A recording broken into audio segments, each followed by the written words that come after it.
To install PHG version 2, first go to the website phg.mazegenetics.net and click on the Get Started button.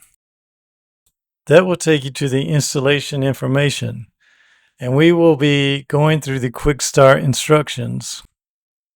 PHG version 2 has only been tested on Unix-based operating systems, and I will be using Mac OS, which is based on Unix.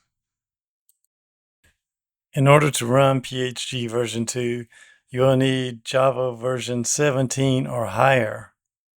To check that, you can go to your terminal and type java-version. You will also need miniconda installed. In order to check that, in your terminal type conda-version.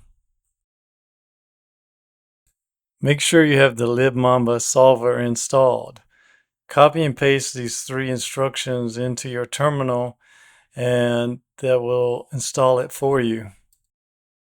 The time required to run these three commands may vary. In some cases, it will be done in just a couple minutes, but depending on your operating system and setup, it might take longer.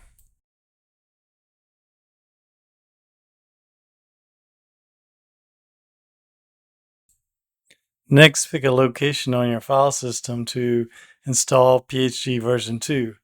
In my case, I create a directory named PHGv2. Use the following curl command to download the latest PHG version 2 tarball. If you want to get something other than latest, click on the latest releases and scroll down to a version that you want.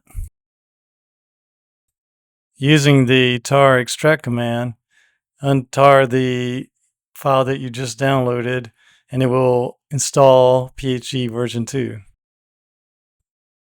Change into the PHG/bin directory. That's where the executables are for PHG. And by being in this directory, you can run that file.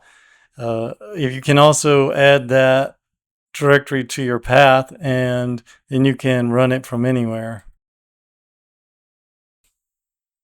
As an example command, you can run /phg-version, and that will show you the version of PHG that you're running. There is also a standard way to get all the usage for PHG. You can just type --help, and it will show you all the commands that are available. And if you want to see the help for a specific command, you can type /phg and the command name followed by --help. For more detailed information about installation, scroll down under the Quick Start section.